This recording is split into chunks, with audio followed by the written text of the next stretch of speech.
there's a difference between stories and lessons. And today, even though the story is familiar about David and Goliath, I believe we still can take many lessons. And who knows, this could be, hopefully, actually, this could be very useful for you in the future. Yeah. So as we're gonna start right now, I'm not gonna read the whole thing because like we don't have time. But basically, this is telling the story about Goliath and David, right? So this is a story that is very familiar. If you've gone to Sunday school before, you've definitely heard this one, right? This is about David and Goliath. So basically, the Philistines are having a war, with the Israel, but they don't want to fight like all together at once. They want to save casualties. Instead, they try to choose the hero, right? The hero from Philistine, which is Goliath. This is just describing about how big Goliath is. Okay, if you see here, the size of Goliath in here is about 10 feet tall, right? 10 feet tall right there. Okay, if you don't know what 10 feet tall is, it's about 3 meters. If you cannot still imagine that, that is about as high as your ceiling, right?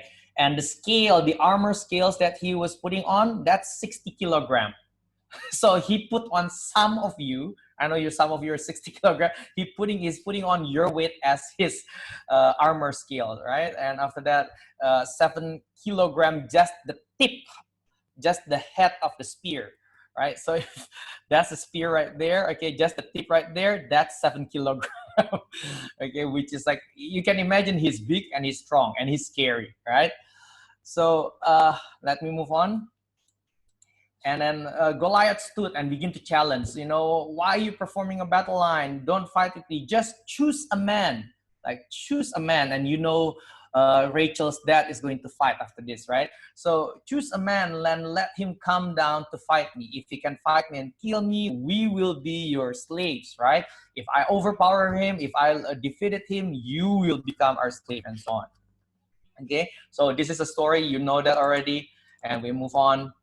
Now, okay, this is important part. We'll get back to this later. David was a son of a man named Jesse. That's the father's name, right? Jesse. So basically, this is telling about Jesse having 8 children or 8 sons. And then after that, some of them are going to the war. David was not. David was supposed to take care of the sheep, right?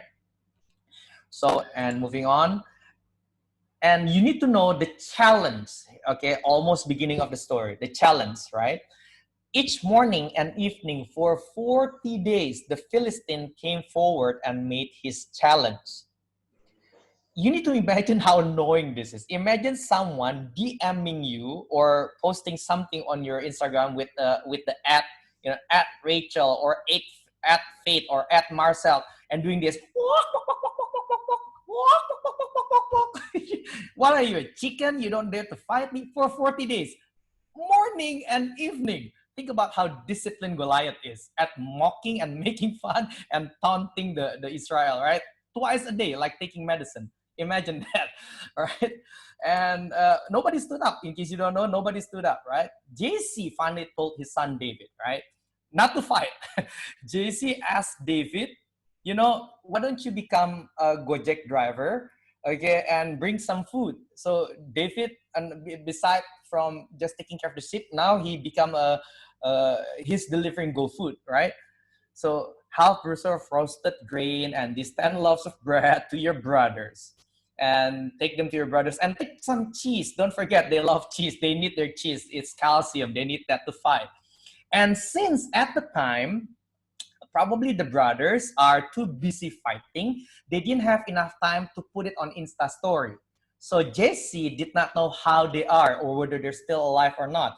Or probably Jesse did not have an Instagram account. So please, while doing so, see how your brothers are doing. See if they're still alive. And please bring me some news. Not some good news, just some news, whether they're still alive or not. So basically, that was David's mission, right? Just to go there, bring some food, and then update me whether they're still alive or not. Moving on. Okay, so next, we're not going to discuss this. It's a long one, all right? So basically, this is the reward, like the king, because nobody dared to stood up, right? The king, Saul, said like, whoever killed this man or whoever killed Goliath or this Philistine will become very rich.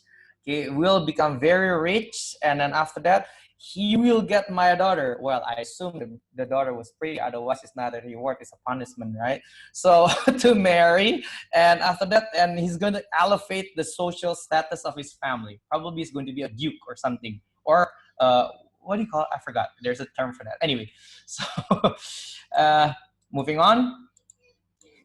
This David asked the man, right? What is going on? Okay, well, did you hear about the reward? Tell me. You know, this is just basically David asking, what is gonna happen? Like if somebody killed, and then the soldier said, "Oh, you're gonna get rewarded," blah blah blah, and so on, right? And then Eliab, David's brother, older brother, was actually not happy that David was there. What are you doing here, man? This is supposed to be my spotlight. I'm supposed to fight or hide because they're busy hiding, in case you don't know, right? So, and then David was like, what have I done like this? I didn't do anything wrong. I just came here to bring you your food. You bring your stupid food, man. I know you're hungry and you need your cheese, right? Now, this is the beginning of the story. I know, right? We haven't even begun the story. What David said, oh, by the way, David said to the soldiers and to the king, right? Sorry, to the soldiers, and the soldiers told the king, like, you know, don't worry, I will fight this guy. You know, you should be happy. Finally, somebody out of those probably thousands of soldiers dared to stand up, right? David says, I'm going to fight him. Don't worry. And then after that, no one should be discouraged because of this. I will go and fight. I will go and fight this Philistine. Everybody should be happy, right?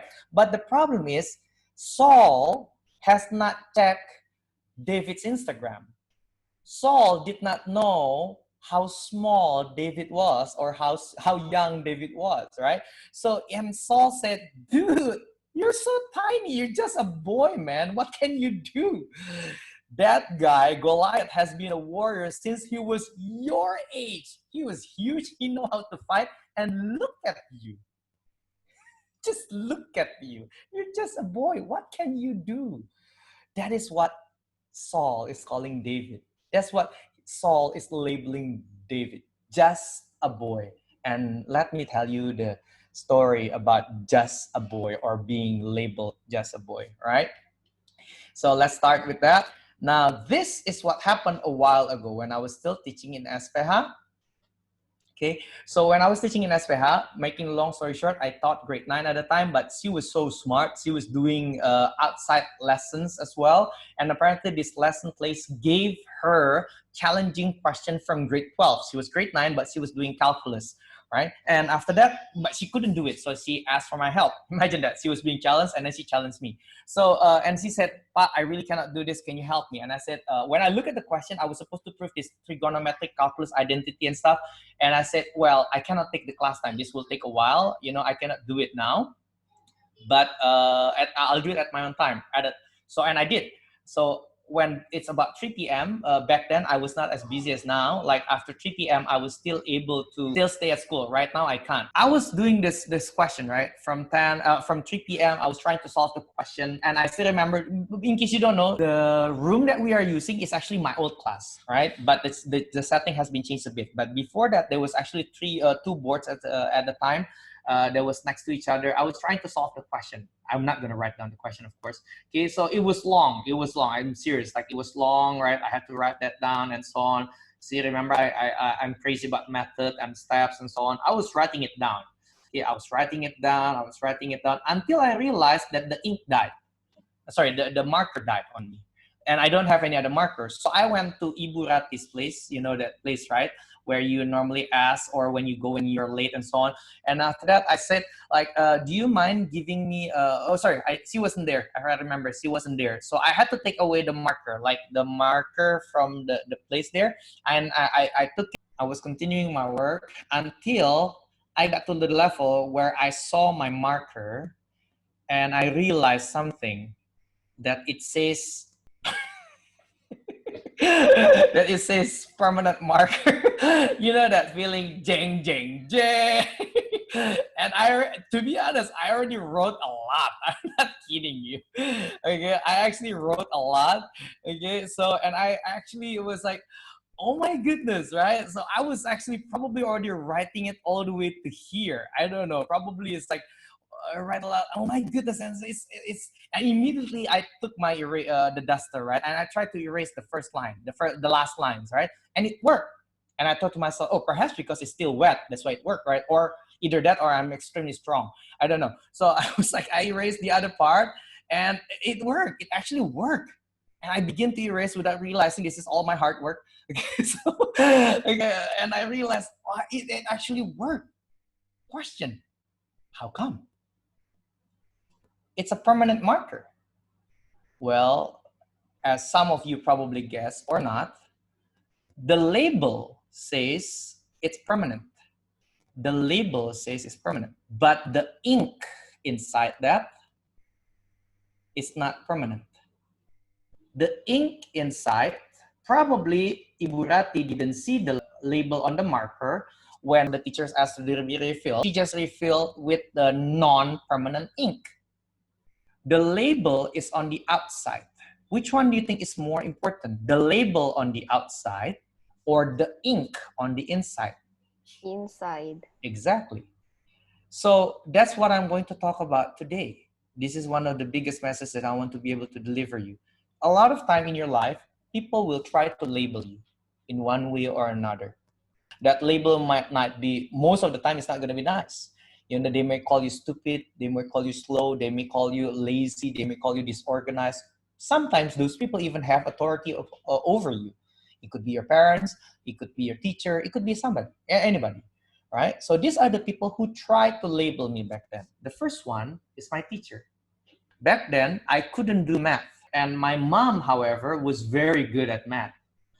And she just tried to help me, and I keep on struggling with math all the time. I just couldn't understand. It seems like it's a different language. I still remember that. Finally, my mom had it. She went all the way to school, and she just point blank asked to the teacher, "What is wrong? Just tell me what happened." Like, I tried to help this kid, you know, and I asked my daughter, who is my sister, and she's also really good at math, and she also has been helping him. How come he's still failing? And the teacher said like this. I'm not kidding you. Perhaps he's just not talented in math. Well, what can I do? Perhaps it's just your son is just not talented in math. And look at where I am now. You know, teaching math for a living.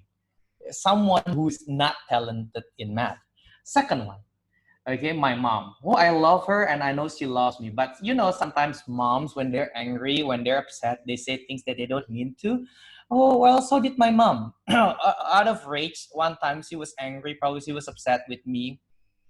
She told me that I don't remember what happened exactly, but I remember exactly what she told me. And she said like this, and I quote, I'm not making this up. Giving birth to you is just like pooping in the toilet. You are very useless. Wow, such a nice label, don't you think? Okay, that's what she said to me. I kid you not. Giving birth to you is just like pooping in the toilet, and you are very useless to me. Right? Again, I love her and she loved me, and I know she was just upset. But that was the label that she gave me. But look at where I am now. I'm teaching, I don't know, hundreds, if not probably thousands throughout my life. I've been teaching for almost 20 years. Students, I've been inspiring them. I've been helping them to get over their fear of math. I've been leading a cell group in my church, the same church with Rachel's dad. You know, I've been helping, inspiring, and motivating people. How useless do you think I am now? Do you understand that? The third one, my own beloved brother. He passed away, heart condition, not because he made fun of me. Okay. So one time before I joined my first championship in 2006, if I was not mistaken, I forgot.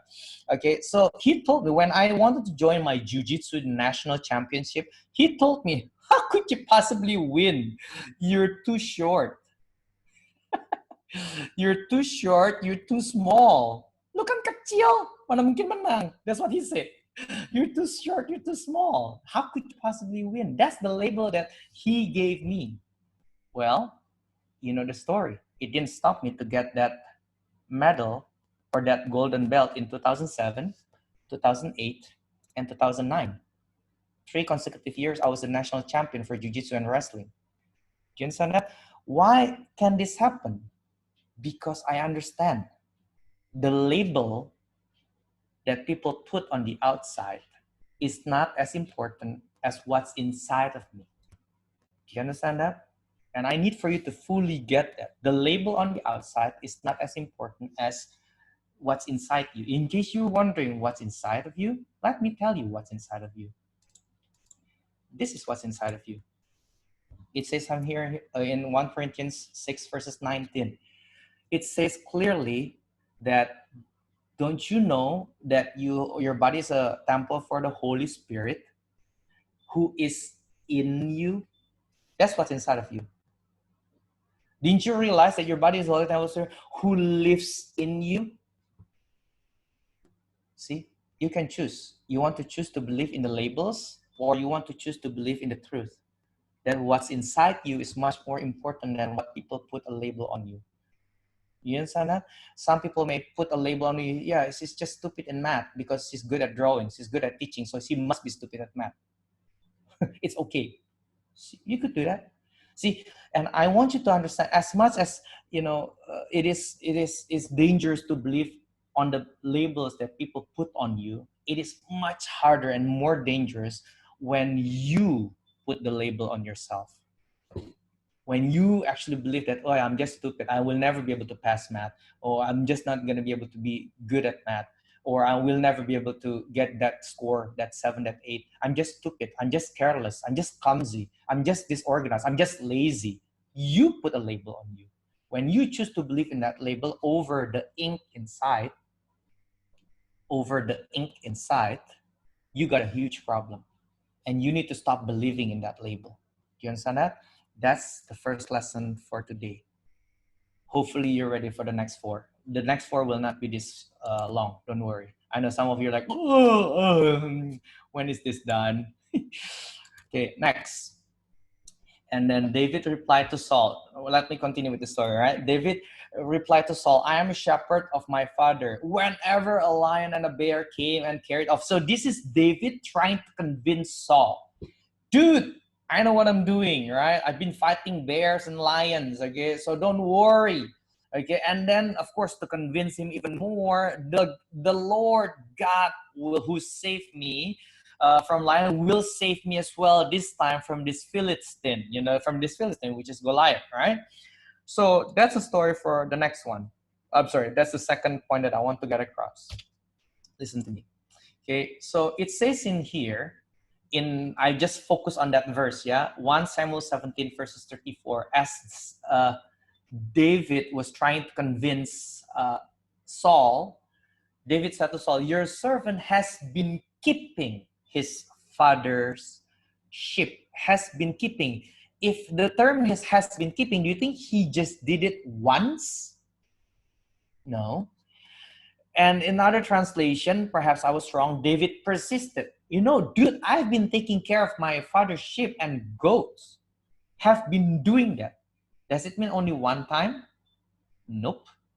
He had been doing that quite regularly. He had been doing that for quite some time. In fact, in English Standard Version, it says, I am used to keep sheep for my father.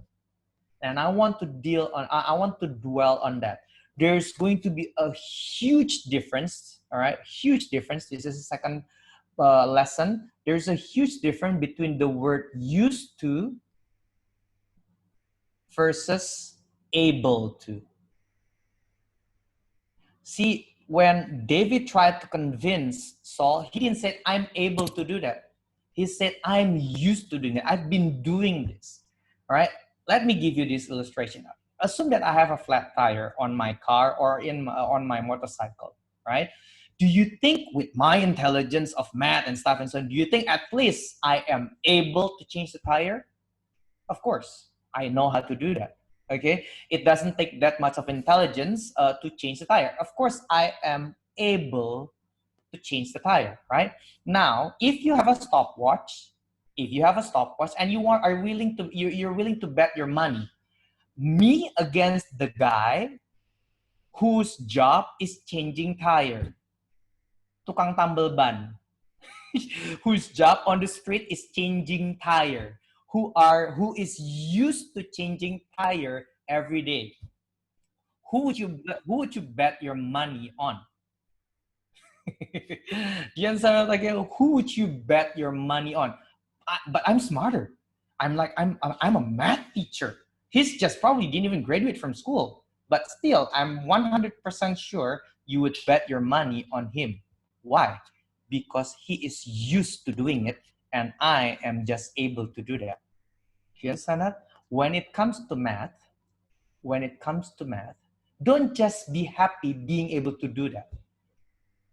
Sometimes the students try one or two numbers and they think they are able to do it. They stop. I don't know how to do it. Are they able to do it? No, get yourself used to doing it. Drill yourself with as many types of questions, with as many drills. It's repetitive. I don't care. When David was taking care of the sheep, did he do it just one time? He didn't say, "Dad, I already know how to do it. I don't need to do it again." No, he does that every single time. That's why he is used to be dealing with the bear, with the lion, because you don't understand, when you are used to doing something, you develop skills. Skills that you don't even have to think twice. The same thing when you're doing math. If you're used to doing it again and again with the same type of question with different numbers, you are so used to it, you don't have to think twice. I always tell the students, when it comes in the task, it's not thinking time, it's doing time. You cannot possibly still think about what do I need to do now. You need to go, because the time is not your friends. Do you understand that? There's a huge difference between used to and able to. And David said, I am used to keeping the father's sheep. Do you understand what I'm saying? Okay, so I hope that makes sense to you. That was the second lesson for today. Okay, so this is something that David has been practicing on and on. In fact, when Saul asked him, like, put on this cloth, right? Put on this cloth. It's Saul's armor. He said, I've never done any practice. He's not used to that kind of weapon, that kind of armor. I kid you not. So because the king said, like, hey, dude, look at my armor. It's so shiny and so on. Put this on. But I never practiced doing this. I never practiced doing it. I'm not used to it. I don't dare to do it. That's why you're probably scared of the test, because you're not used to doing work. Okay? Again, I have to continue. I have to kind of like connect this to the math, because that's what you're doing, right? Okay? Because I'm a math teacher. Okay? And I understand the fact, it's not the first time. It's not the first time that that he was dealing with a lion or a bear. Every time it says whenever, so it means it's not just one time. The normal average height of bear, 2 point something, from 2.3 meter all the way to 2 point something. The highest recorded bear was about 2.6 meter. How tall is Goliath? 3 meter, only 40 centimeter apart. I'm used to dealing with that. I'm used to tackling them with my slingshot or whatever. Do you understand that? He is used to it. That's why the moment the Goliath came, he's just about as the size of the bear that I whooped at the bottom like few months ago. I know how to deal with this guy. I'm used to dealing with this guy. Do you understand what I'm saying? That's how he developed the skills and the confidence. And then after you develop the skills and the confidence, then please do include God. See, he didn't immediately say, well, I never practice. I never actually take care of it. I never fought a lion or a bear or anything. I'm just like staying at home and watching my Netflix. But right now, the Lord will save me. I never done any exercise, but right now in the test, the Lord will give me the answers. Right? I know, all right? So again, I believe in God, but I always tell my students, don't have blind faith. Okay, not faith, this one. Okay, so hopefully this is clear enough for you. That's the second lesson for today. The third lesson, I hope that I have enough time. Okay, I'll recall this, don't worry. See, the third lessons. Okay, 5 smooth stones. He took his stick with him, that's his weapon, and picked out 5 smooth stones. By the way, we're talking about David, in case you don't know, from the riverbed, and put them in his shepherd's bag. Think for a moment. How many giants did he need to defeat? 1. How come he needs 5 smooth stones? Do you think he will miss, or he's afraid, or he's worried about his aim? Because it was written in the Bible, it will only take him 1 shot. I'm not kidding you. It will take him 1 shot there. it only took one stone for him to defeat Goliath. So how come, if that's the case, how come he need 5 stones? Think about that. How come he need 5 stones? Well, that's the third lesson. Something called the extra miles. Because why not? Not because he didn't believe in God, not because he didn't believe in his aim, but because he understood the importance of doing the extra mile. I just need one, and I know God is on my side, and I've been practicing. I'm used to defeating bear and lion, but what's the harm in just collecting 4 extra stones? Just in case the others are trying to fight me, I'm ready. See, just in case the others are stepping up, I'm ready. That's the whole idea about extra miles. In case the teacher tried to give you a curveball, give you difficult questions or crazy questions or challenging questions, I'm ready. Why? I took the extra miles. Do you understand that? So please don't hesitate. Don't always do the bare minimum. I love how the students' philosophy is doing the bare minimum, seeing that they are able to do it with help sometimes, sadly, and they think they can do it. Forget about the extra miles. Do you understand this? This is very important. The key, the lessons that we can learn from David, the third lesson that we can learn, is this the third? I think this is the third, right? The third lesson that we can learn from David, do the extra mile. Don't do the bare minimum. Do you understand that? So do the extra mile because you never know that you fully need it. I have a whole lesson about these extra miles. I don't want to discuss about it now. I don't have enough time. Okay, we're moving on to lesson number 4. Next, this is basically Philistine. When Goliath look at David like, you're coming with sticks. Are you kidding me? You think I'm going to be afraid of that stick, right? And so on, right? So, and David, of course, this is basically, they are like kind of like trash talking each other. You came to me with a sword and blah, blah, blah, and blah, blah, blah. They're like threatening and taunting each other, right? And then after that, if you see here, a stone only. A stone is what it takes, all right? And I want to emphasize on that as well. See, when David, listen to me, when Rachel's dad defeated Goliath, it was not a lucky shot. It was a train shot. Do you understand that? It was a train shot because he's been doing it again and again. He is so used to doing it. That's why he only need one stone and one stone only. So many students expect or hoping that they would get lucky, that they will be able to answer the question. No, don't try to have a lucky shot. Have a train shot. He's been doing it again and again. Next.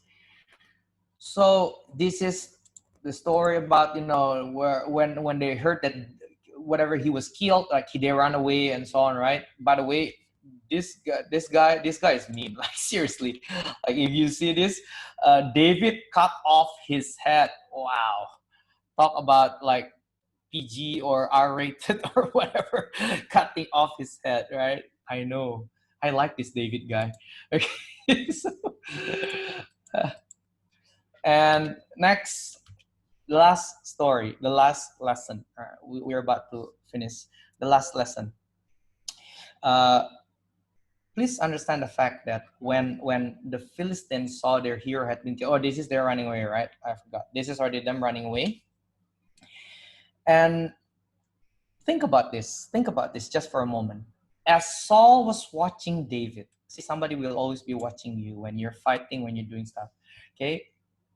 As Saul was watching David going out against the Philistine, he asked Abner, the commander, Abner, dude, whose son is this young man? He didn't ask like, who is David? He asked, whose son is this young man? Abner said, I solemnly swear, your majesty, as you live, I really don't know. And the king said, find out whose son this young man is. And when David returned from killing the Philistine, Abner brought him to Saul, and David had the Philistine head. He's carrying around a head. I don't know if that's not scary or anything. It's just like, think about the smell.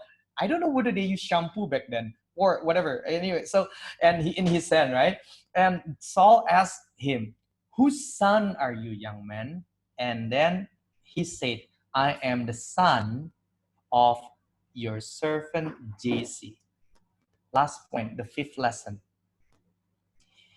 Every victory will bring pride. So it's not just about your victory, it's also bringing pride to your family. When was the last time you make your parents happy and proud of you? You need to understand, when you get that 8, when you get that 7, when you begin to pass math if you're previously failing math, that's not just an achievement and victory for you, but it also brings pride to your parents. Because that's what they ask, right? Whose son?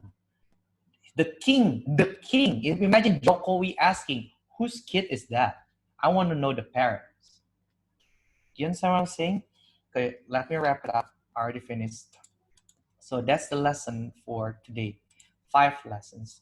Please understand that the label on the outside is not as important as the ink inside. Please remember that. Number 2, there's a huge difference between being used to doing something and able to do something. Focus on used to. It was not a trained shot when he killed Goliath. It was not a lucky shot when he killed Goliath. It was a trained shot. Okay? Don't forget to do your miles. And let me add up on this one. Focus on the miles and not just the extra. I like how the students begin to think like this. But they come to my place, right, asking for extra worksheets. Those are the extra miles, right? And I said to them, have you done the work from school? See, before you focus on the extra miles, make sure that you do your miles. Let me give you an illustration. See, if I was asked to do 10 push-up and I want to do the extra mile, 2 push-up, I cannot just substitute the whole thing with 2, right? Well, I did the extra mile. You're supposed to do 12. The 10 and the 2 to become 12. You don't just get to do the 2. Well, I did the extra mile. How about the 10? You understand that? So make sure that you do your miles. When people are coming to my place, I give them that challenging questions just for your extra mile. But you need to do your mile first. The homework from school, the project from school, everything that you need to do, that's your responsibility. You understand that? Okay. And then for the 4th one, for every challenge, there's always reward. If you remember the challenge from Goliath, okay, anybody who can fight me and so on and so on and so on for 40 days. And then Saul promised them the reward. Saul promised everyone the reward. For every challenge, there's going to be a reward. For every for every problems that you tackle, there's going to be a reward. And the bigger the challenge, the bigger the reward. Do you understand that? I always tell the students, did you realize the size of a hero is always determined by the size of the villains? The size of the heroes is always determined by the size of the villains. Think about that. The reason why the story about David and Goliath was so famous is because Goliath was a giant. I don't think it would make up so much of a story if Goliath was a dwarf that was about 50 centimeters tall. I don't think they would make a story out of that. Just tiny, just kick him one and that's it, all right? But the reason why David and Goliath was being retold like thousands of times, not millions of times, is because Goliath was huge. Think about his size, 3 meters, like Yao Ming or something, the basketball player. Huh? And he's huge, not just lanky, but huge. The bigger the challenge, the bigger the reward. And the last point, remember that every victory that you have, either that be from passing math or getting certain score or getting an achievement, is actually bringing pride to your family. Do you understand that? Okay, so hopefully what I shared to you today helps you to understand what you need, why we do what we do, because I do believe that it is important. Thank you so much for paying attention. God bless you all.